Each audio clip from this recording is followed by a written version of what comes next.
오늘의 말씀은 요나서 4장 9절에서 11절 말씀입니다. 하나님이 요나에게 이르시되 내가 이 박덩굴로 말미암아 성내는 것이 어찌 옳으냐 하시니 그가 대답하되 내가 성내어 죽기까지 할지라도 옳으니이다 하니라. 예수께서 이르시되 내가 수고도 아니하였고 재배도 아니하였고 하룻밤에 났다가 하룻밤에 말라버린 이 박덩굴을 아꼈거든. 하물며 이 큰 성읍 니느웨에는 좌우를 분변하지 못하는 자가 12만 명이요 가축도 많이 있나니 내가 어찌 아끼지 아니하겠느냐 하시니라. 아멘. 오늘 미워도 다시 한번이란 제목을 가지고 요나서 4장 9절에서 11절까지의 말씀을 나누도록 하겠습니다. 말씀 나누기 전에 우리 함께 인사를 나누도록 하겠습니다. 이번에 인사 나누기 전에 특별히 준비해 주실 것이 있는데요, 주머니에 손을 한번 넣어주시길 부탁드리겠습니다. 바지에 주머니가 있으신 분은 바지에 넣어주시고요, 자켓에 주머니가 있으신 분들은 자켓에 넣어주셔서요, 이 주머니에서 무엇을 꺼낼 것이냐면요, 바로 하트를 꺼내겠습니다. 이렇게 하트를 꺼내주셔서요, 좌우에 계신 분들에게 인사하도록 하겠습니다. 사랑하고 환영합니다. 사랑하고 환영합니다. 사랑하고 환영합니다. 네, 밝게 인사해 주셔서 감사합니다.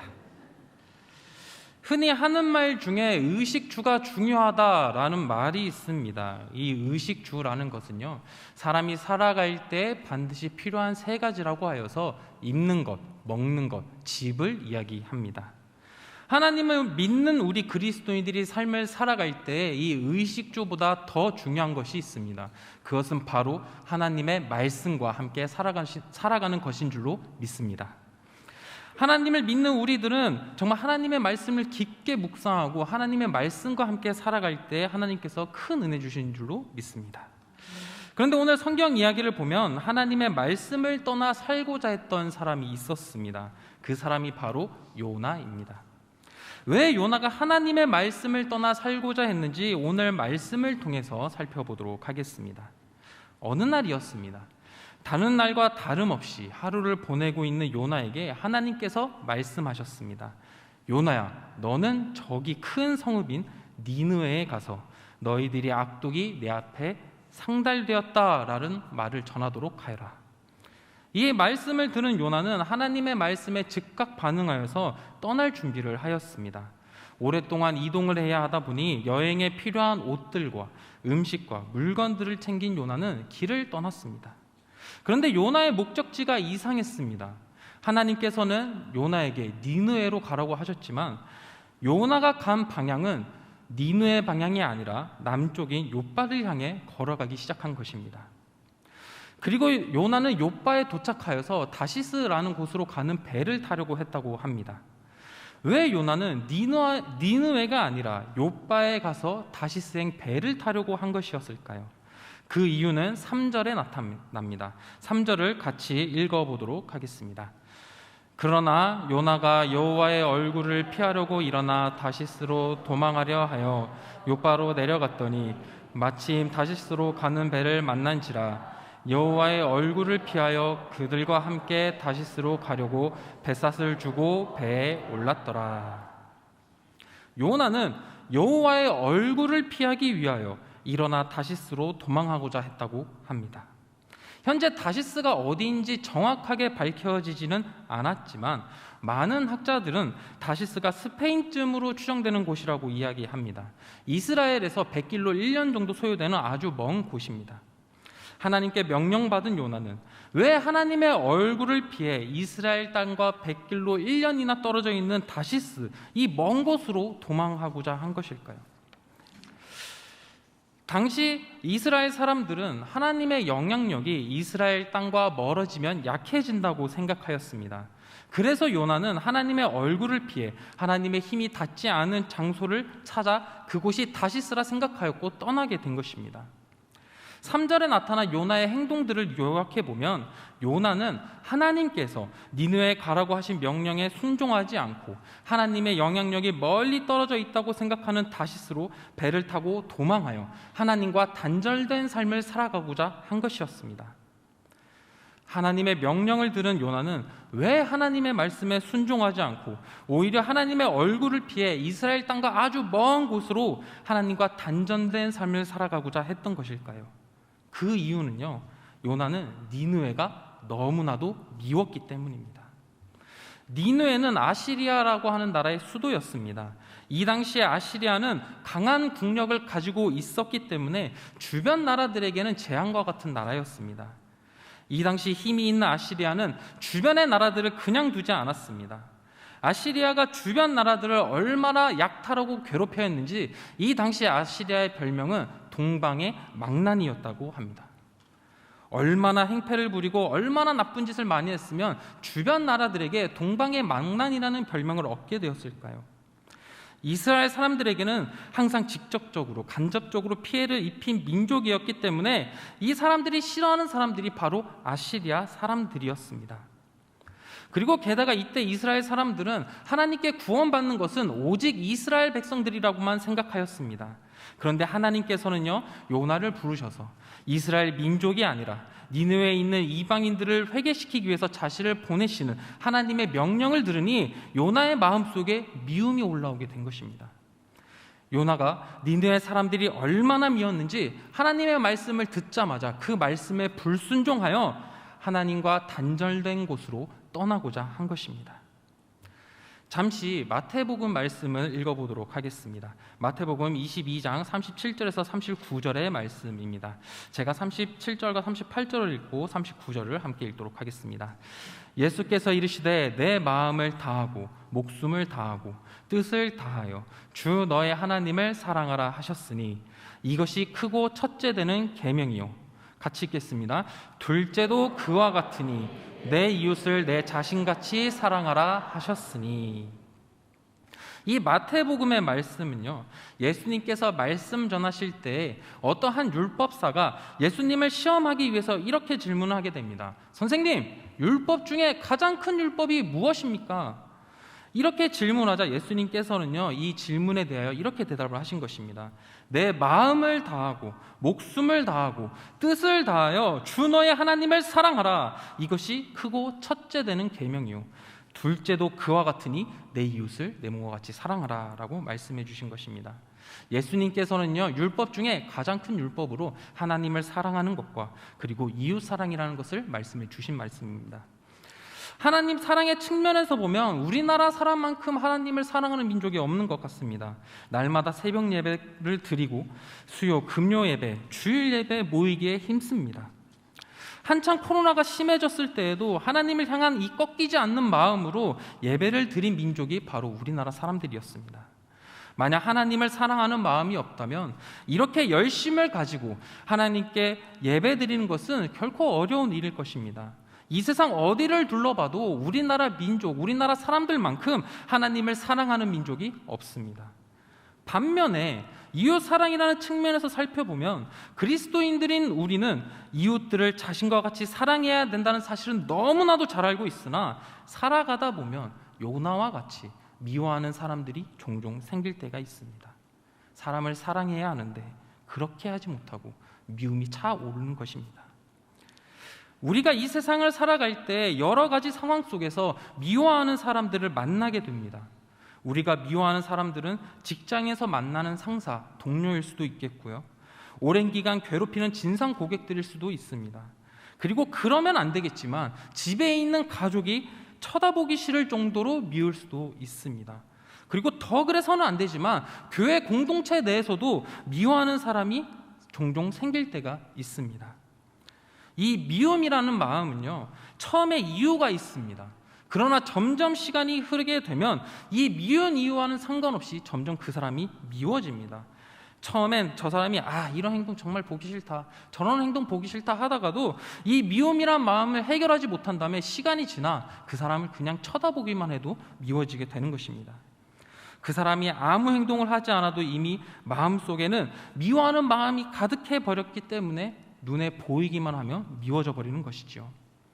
미워지는 감정을 마음속에 담아두고 지내다 보면 이 미움은 점점 커지게 돼요. 아까 예수님께서 말씀하신 것과 같이 내 이웃을 내 자신과 같이 사랑하라고 하셨던 그 말씀에 우리는 순종할 수 없게 되어버립니다. 이러한 미움의 문제는 오늘날 사회에도 큰 문제를 안겨주고 있습니다. 현재 대한민국의 사람들을 보면 여전히 편을 나누어 싸우고 있습니다.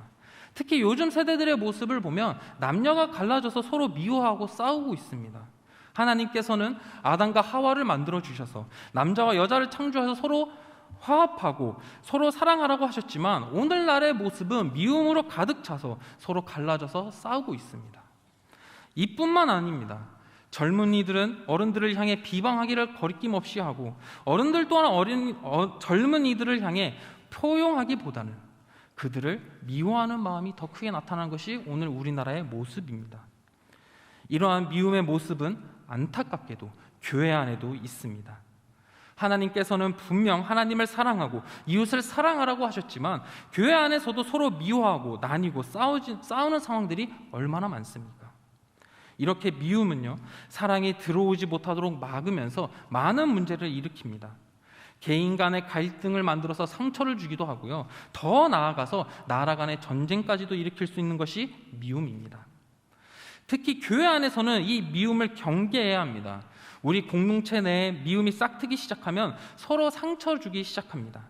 하나님을 믿는 그리스도인들이 모인 교회 안에서 우리는 누구보다 더 사랑을 전하고 누구보다 더 사랑을 실천해야 하지만 이 미움으로 인해 큰 상처를 주게 된다면 더 이상 사랑하지 못하고 한 명의 영혼을 실족하게 만들 수도 있기 때문입니다. 다시 요나의 이야기로 돌아와서 요나는 니느웨 사람들이 너무나 미웠기 때문에 하나님과 단절된 삶을 기다리고 있는 다시스를 향하는 배를 탔습니다. 요나가 배를 탔을 때 그의 마음 안에는요, 기쁨이 넘쳤을 것입니다. 이제 배를 탔으니 저 싫어하는 니느웨 사람들을 향해 하나님의 말씀을 전하지 않아도 되겠구나. 이제 하나님의 뜻대로 하는 것이 아니라 내 마음대로 해도 되겠구나 하면서 안도감과 평안함을 느꼈을 것입니다. 그런데 여기서 요나는 하나 놓치고 있던 것이 있습니다. 하나님은 결코 이스라엘 땅에만 영향력이 있으신 분이 아니십니다. 온 세상을 창조하신 하나님의 능력이 닿지 않는 곳은 이 세상 아무 곳에도 없습니다. 요나가 배를 타고 시간이 꽤 지났을 무렵 하나님께서는 바다 위에 큰 폭풍을 일으키셨습니다. 그리고 요나가 타던 배는 난파될 위기에 처하게 되었습니다. 폭풍우를 만난 배가 침몰할 위기에 빠지게 되자 배에 타고 있는 선원들은 배를 가볍게 하기 위해 물건들을 바다에 던지기 시작하였습니다.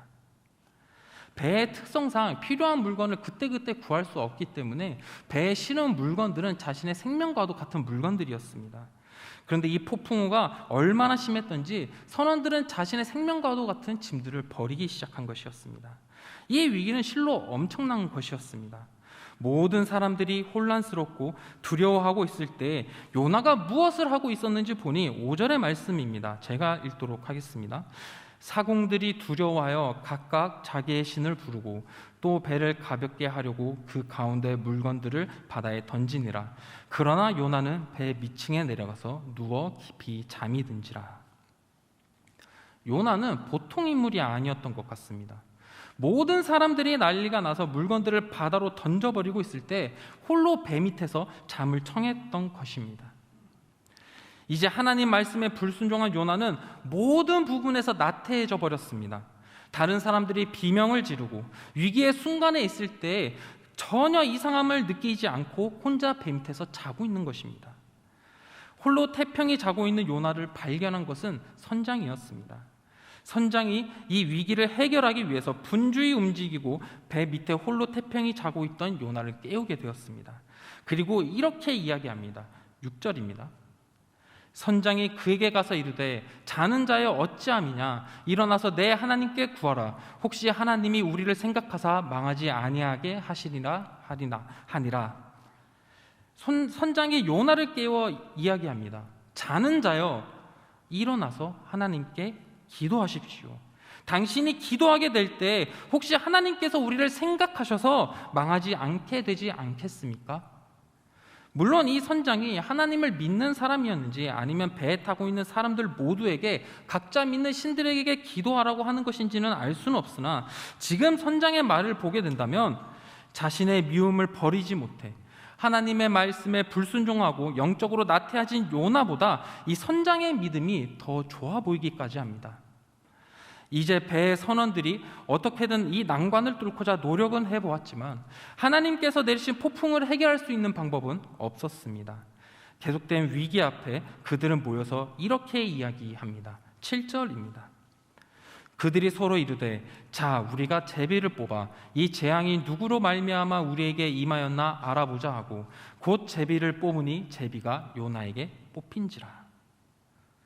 선원들은 누구 때문에 이 난리가 난 것인지 원인을 찾기 위해서 제비 뽑기를 하게 되었습니다.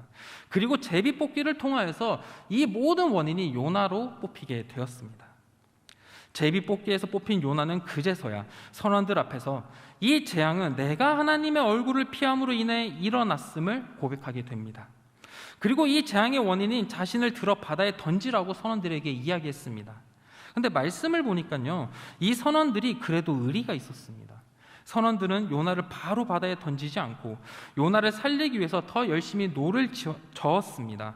그러나 결국 선원들만으로는 폭풍을 뚫지 못하게 되었고 결국 이 선원들은 요나를 바다에 던지게 되었습니다. 차가운 바다 한가운데에 빠진 요나는 천천히 죽음을 기다리고 있었습니다. 그러나 하나님께서는요, 이 불순종한 요나를 포기하지 않으셨습니다.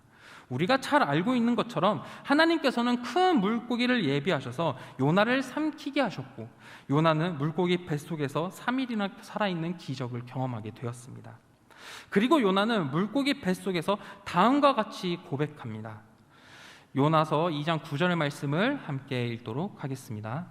나는 감사하는 목소리로 주께 제사를 드리며 나의 서원을 주께 갖겠나이다. 구원은 여호와께 속하였나이다 하니라. 요나는 죽음의 위기 속에서 구해주신 하나님의 놀라운 기적을 경험하고 나서야 9절과 같이 구원은 하나님께 속한 것입니다 라는 고백을 하게 되었습니다. 이제 요나가 하나님의 놀라운 기적을 경험하고 난 뒤에 하나님께서는요, 물고기에게 명령하셔서 요나를 육지로 뱉게 하셨습니다.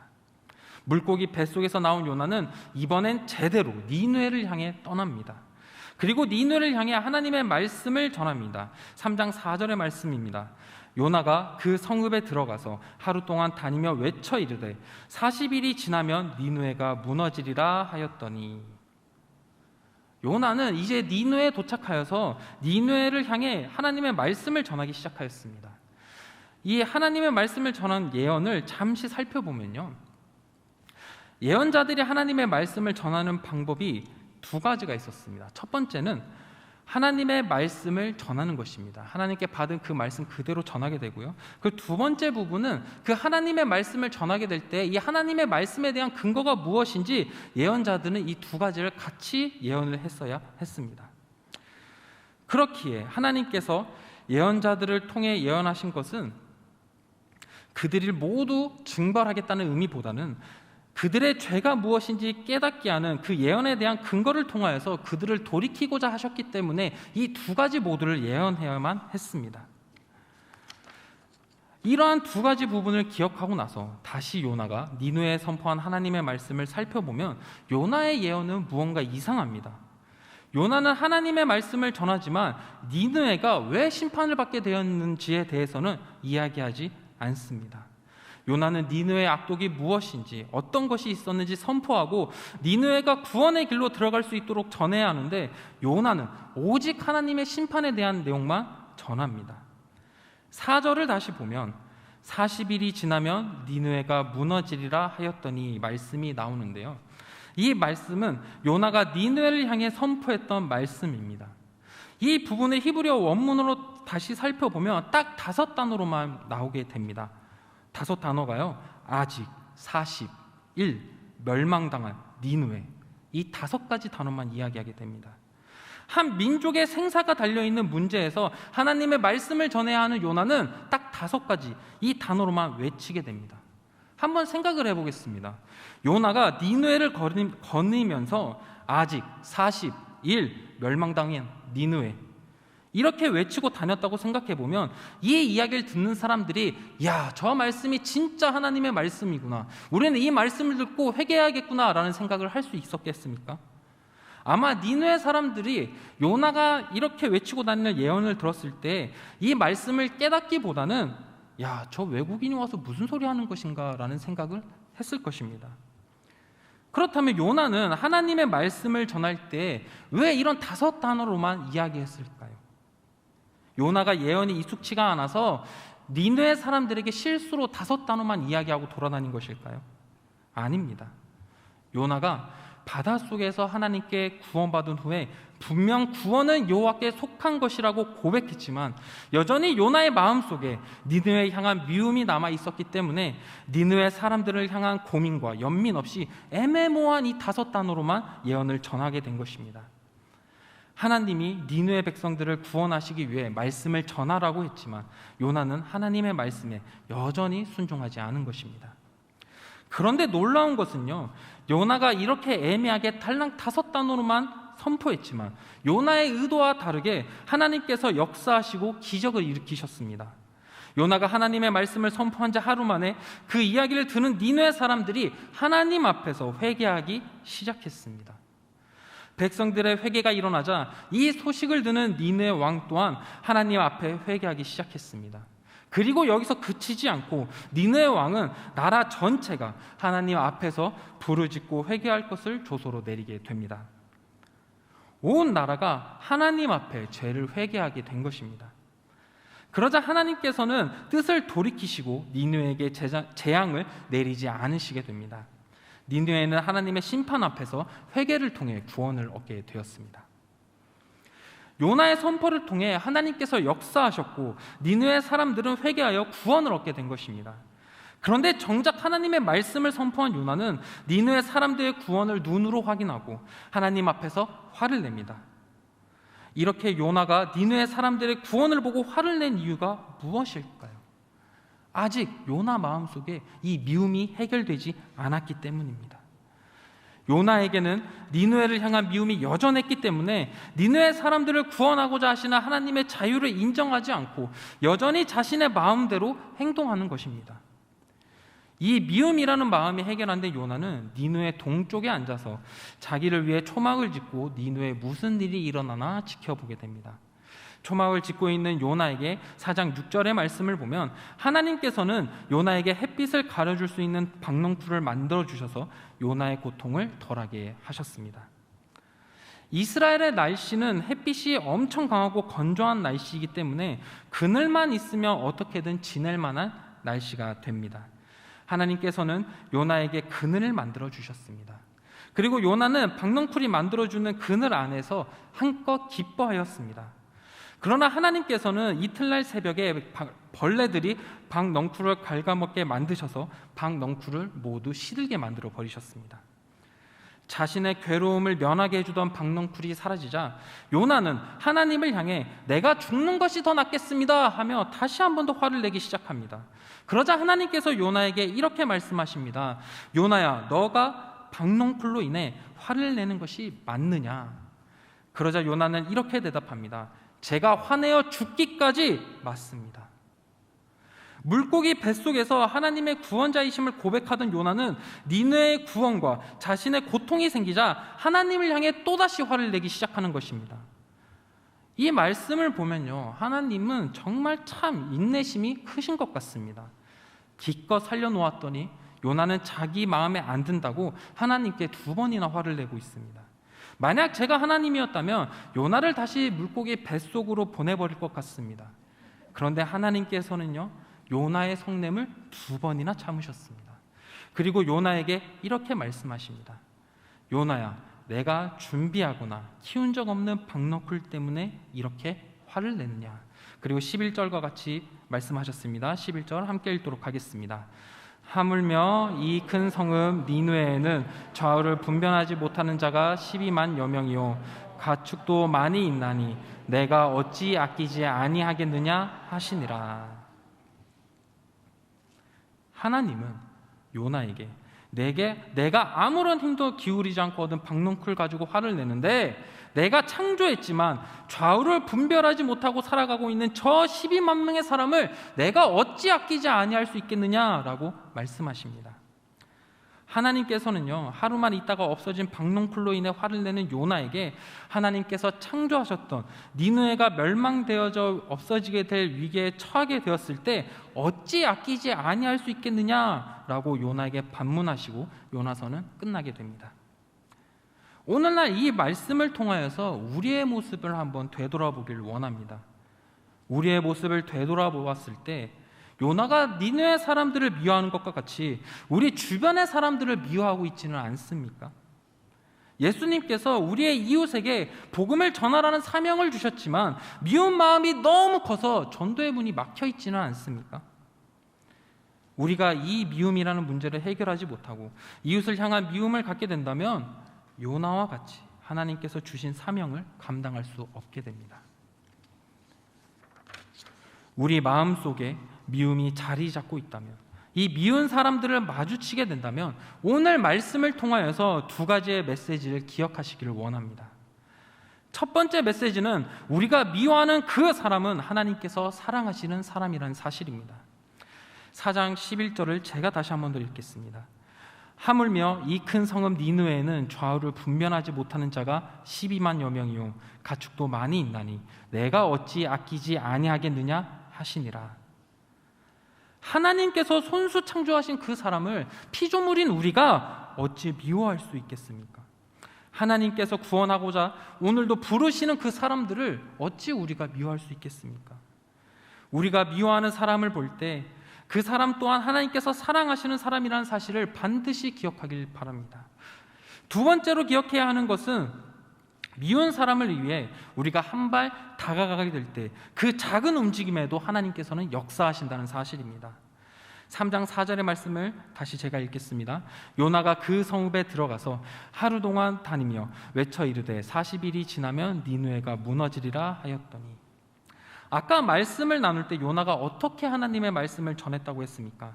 하나님의 말씀을 자세히 전해서 니느웨 사람들이 회개하게 해야 했지만 요나는 여전히 미운 마음을 가지고 있었기 때문에 하나님의 말씀을 전하는데 여전히 내켜하지 않았습니다. 그래서 요나는 이렇게 예언을 전했습니다. 아직 40일 멸망당한 니느웨. 이 말씀을 전한 요나의 마음은 무엇이었을까요? 요나는 하나님이 나 구원해 주시고 시키시니까 전하기는 해야겠는데 하기 싫어. 이 마음으로 애매하게 말씀을 전했습니다. 그런데 놀랍게도 하나님께서 요나를 사용하시니까 고작 이 5개의 단어로 니느웨 사람들을 회개하게 하였고 그들이 구원받았다는 것입니다. 그렇습니다. 이처럼 우리가 아직 미워하는 사람이 있습니다. 요나의 상황을 보면 요나는 니느웨가 정말 미웠습니다. 아시리아는 이스라엘 끝까지 괴롭혔고요. 요나의 미움이 얼마나 컸는지 하나님께서 큰 물고기를 통해 불순종한 요나를 구원해 주셨음에도 불구하고 요나의 마음속에는 이 미움이 해결되지 않았습니다. 이처럼 우리가 미운 사람들을 향해 사랑하라는 것, 하나님의 말씀에 순종하라는 것이 말은 쉽지만 삶 가운데서 실천한다는 것이 매우 어렵습니다. 자신에게 일방적으로 고통을 주는 미운 사람을 사랑한다는 것은 자신의 마음을 찢어지게 하는 것일 수도 있습니다. 어쩌면 미운 사람을 용서하고 다시 사랑한다는 것은 입안에 모래를 놓고 씹는 것과 같은 고통을 줄지도 모릅니다. 요나는 니느웨 사람들을 용서하지 못한 채로 마음속에 미움을 가지고 하나님께서 전하라고 하셨던 말씀을 작게라도 전했습니다. 비록 요나는 이 5개의 단어로 애매모호하게 하나님의 말씀을 선포했지만 하나님께서는 그 5개의 단어에 역사하셔서 절대 변화해야 되지 않을 것 같던 저 니느웨 사람들이 변화되어 회개하게 되었고 결국 그 니느웨의 좌우를 분간하지 못하는 12만 명이나 되는 엄청난 사람들이 하나님께 구원을 받는 기적이 일어나게 된 것입니다. 우리는 이 사실을 기억해야 합니다. 우리에게 너무나 미운 사람이 있지 않습니까?